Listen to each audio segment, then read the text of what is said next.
Yeah friends present మనము గుడ్డిమాల Kapoor vegetable మార్కెట్లో అయితే ఉన్నాము. రేట్లు మాత్రం మరీ దారుణంగా ఉన్నాయి తెలుసా. అసలు రైతుల మొక్కలు చూస్తే నాకైతే బాధ అనిపిస్తుంది. ఒక్కొక్కరు అయితే చాలా బాధ కూడా చెప్పినారు. సో యూట్యూబ్ ఛానల్లో మన ఫుల్ వీడియో ఉంటుంది చూడండి. వాళ్ళు ప్రతి ఒక్క రైతుతో అయితే నేను మాట్లాడించిన చూసుకొచ్చి ఒక్కొక్క కవర్ 15 కిలోలు 20 కిలోల కవర్లు ఉన్నాయి. అన్ని వంకాయలు ఆనంకాయలు ఇక చూసుకోవచ్చు. ఇవన్నీ 100 రూపాయలేనంట చూడండి. కేవలం 100 రూపాయలు 15 కేజెస్ కవరు. ఇది 15 కేజెస్ అంట. చూసుకోవచ్చు పొడవు వంకాయలు చూడండి ఎంత మంచిగా ఉన్నాయో. ఇది 100 రూపాయలేనంట. ఇది 15 కిలోలు ఉంటుంది కవరు. సో ఇది తెల్ల వంకాయలు చూసుకోవచ్చు ఎంత మంచిగా ఉన్నాయో, లేతగా ఉన్నాయి. సో ఇది 20 కిలోలు ఉంటుందంట. ఇది కూడా 100 రూపాయలకే ఇస్తున్నారు చూడండి. 100 రూపాయలు అన్నా కానీ అడగటం లేరంట, ఎవరు తీసుకుంటలేరంట. ఆనకాయలు చూడండి దీంట్లో 15 ఆనకాయలు ఉంటాయంట ఈ కవర్లో. ఇది కూడా 100 రూపాయలకి ఇస్తున్నారు. ఈ దొండకాయ కూడా మరీ చీపు, ఇది మస్తు తక్కువైతే అమ్ముతున్నారు. క్యాబేజ్ కూడా చూసుకోవచ్చు 100 రూపీస్ అంట. ఇది క్యాబేజ్ కూడా 40 కిలోలు ఉంటుందంట. ఇది కూడా 100 రూపాయలు. 100 రూపాయలు అంటే కూడా ఎవరు తీసుకునేటోళ్ళు గతి లేరు.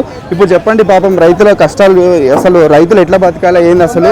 పాపం వాళ్ళైతే ఏడుస్తున్నారు. నేను పెట్టిన పెట్టుబడులు కూడా వస్తలేవు, అని తెచ్చిన కిరాయిలు కూడా వస్తలేవు. సో వాళ్ళకి రావాలంటే ఒక్కొక్క సంచికి 40 రూపాయలు 50 రూపాయలు ఛార్జ్ చేస్తారు. వాళ్ళ ఊళ్ళో నుంచి వచ్చిన పెట్టిన కిరాయిలు వస్తలేవు, పెట్టుబడులు వస్తలేవు, మందులు, వాళ్ళు చేసిన కష్టము, కూళ్ళు అసలు ఏమైపోతున్నాయి. అసలు రైతుల గురించి అసలు జనాలు రియాక్ట్ అవ్వాలి. కామన్ మ్యాన్లు రైతులు ఉంటేనే మనం ఉంటాము, అసలు రైతులు లేని మనం లేము.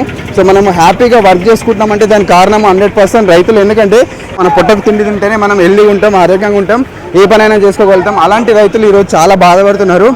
రైతుల గురించి మీకు ఏమనిపిస్తుందో కామెంట్ చేయండి.